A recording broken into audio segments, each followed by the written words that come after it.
રાજકોટના હાથીખાના વિસ્તારની નવયુગ સ્કૂલનો પ્રવાસ એક કરુણ દુર્ઘટનામાં ફેરવાયો છે। સોમનાથ અને સાસણના પ્રવાસે ગયેલા વિદ્યાર્થીઓ જ્યારે સાસણની ધ ગીર ગેટવે હોટલમાં રોકાયા હતા ત્યારે ધોરણ 8માં અભ્યાસ કરતો હાર્દિક બારૈયા નામનો વિદ્યાર્થી સ્વિમિંગ પુલમાં નાહવા ગયો હતો। પુલમાં ડૂબી જવાથી હાર્દિકનું કરુણ મોત નીપજ્યું છે, જેને પગલે હોટલ અને શાળા પરિવારમાં અરેરાટી વ્યાપી ગઈ છે। આ ઘટના અંગે શાળા સંચાલક જયદીપ ચલુએ મીડિયા સમક્ષ સ્પષ્ટતા કરતા જણાવ્યું હતું કે શાળા પ્રશાસન દ્વારા પ્રવાસમાં તમામ SOPનું પાલન કરવામાં આવ્યું હતું। આ પ્રવાસ દરમિયાન આ દુર્ઘટના કેવી રીતે બની તેની તપાસ માટે ખાસ કમિટીની રચના કરવામાં આવી છે। તપાસમાં જે કોઈ પણ જવાબદાર જણાશે તેની સામે કડક કાર્યવાહી કરવામાં આવશે। સાથે જ આ મામલે DO દીક્ષિત પટેલે પણ પ્રતિક્રિયા આપી હતી।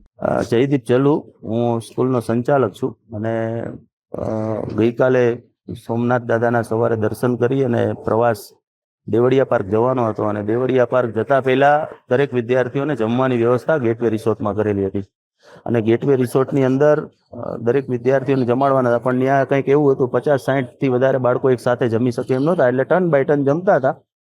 અને ત્યાં સ્વિમિંગ પુલ હોય તો સ્વાભાવિક છે કે વિદ્યાર્થીઓ બાળકો છે એનાથી ઉત્સાહિત હોય અને જવાનું હોય, પણ આપણે દરેક શિક્ષકોએ ત્યાં પણ હતા જ, હાજર જ હતા, પણ જમતી વખતે જમ્યા પછી જો સ્વિમિંગ પુલમાં જવાનું થાય તો વિદ્યાર્થીઓ શિક્ષકોની સાથે જ જવાનું થાય, બરાબર, આવી વાત પણ થઈ અને વિદ્યાર્થીઓ નજર ચૂક કરીને જમીને સીધા જતા રહ્યા। એના કારણે કદાચ આ અકસ્માતે દુઃખદ અવસાન 155 હતા ને વિદ્યાર્થીઓ 13 શિક્ષકો 12 કે 13 શિક્ષકો હતા। પોલીસની મંજૂરી લીધી, તમામ પ્રકારની અમે ગાઈડલાઈનનું પાલન કરેલું હતું, એટલે અમે ટૂંકમાં ત્યાં ઇન્વર્ટ કરાવી દીધું હતું, પણ કદાચ અહીંયા બંદોબસ્ત હોય કે કંઈ પણ હોય એટલે ના અત્યારે સાથે નહોતા, પણ અમારે જે જાણ કરવાની અમે કરી દીધેલી। 24/10/2024 ગુજરાત રાજ્યનો શિક્ષણ વિભાગનો પ્રવાસ સંદર્ભનો આખો ઠરાવ છે, જેમાં કોઈ પણ શાળા જ્યારે પ્રવાસ જાય ત્યારે એ શાળાએ કચેરી ખાતે જાણ કરવાની હોય છે। નવયુગ શાળાએ કચેરી ખાતે જાણ કરતી ફાઇલ અમને જમા કરાવી હતી। 11મી તારીખના રોજ એ ફાઇલ જમા થયેલી છે। એ ફાઇલમાં મૂક્યા મુજબ 145 વિદ્યાર્થી અને 14 શિક્ષકો સાથેનો આ પ્રવાસ હતો, જેમાં સૌથી પ્રથમ સર સોમનાથ અને પછી સાસણનું દેવળિયા પાર્ક હતું।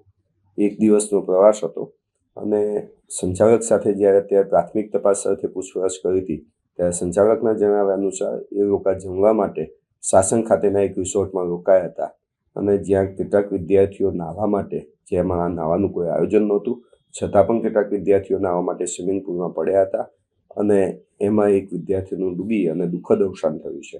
આ બાબતે દુઃખની લાગણી વ્યક્ત કરું છું।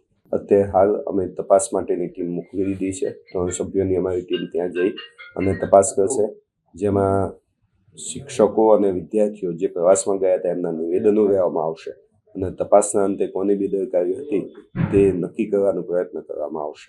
બાકી પોલીસ તપાસ અને પોલીસ કેસ નોંધાયેલો છે શાસન ખાતે। પોલીસનો પણ તપાસનો વિષય છે, અમારી ટીમ પણ તપાસ કરી રહી છે અને શિક્ષણ ખાતાના જો કોઈ નિયમોનું ઉલ્લંઘન થયું હશે તો શાળા વિરુદ્ધની કાર્યવાહી પણ અમે કરીશું। મેં પહેલાં જ કીધું કે વિદ્યાર્થી અને શિક્ષકોના નિવેદન લઈશું અને કોની જવાબદારી નક્કી થાય છે, કયા શિક્ષકની જવાબદારી હતી। તો બસ પ્રવાસમાં ગઈ હતી, 145 વિદ્યાર્થી હતા, 14 શિક્ષકો હતા, એટલે જે શિક્ષકોનું પ્રમાણ છે એ પ્રમાણ યોગ્ય પ્રમાણમાં જળવાયેલું છે, ઠરાવના અનુસાર યોગ્ય પ્રમાણમાં જળવાયેલું છે, છતાં પણ દુઃખદ ઘટના બનેલી છે।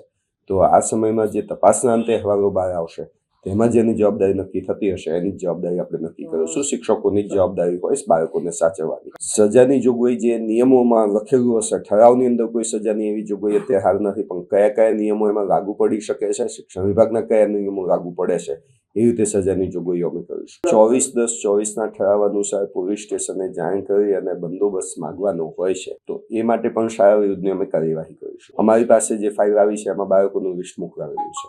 પ્રવાસોની ફાઇલો આવતી હોય છે અને રોજબરોજ અમારા ત્યાં લગભગ 3 થી 4 સ્કૂલોની પ્રવાસ માટેની ફાઇલો જમા થતી હોય છે, જે ફાઇલો અમારી રીતે ચકાસણી કરતા હોય છે। ખૂટતા જે કાગળ છે એ અમે મંગાવતા હોઈએ છીએ, સાધનિક કાગળો અમે મંગાવતા હોઈએ છીએ।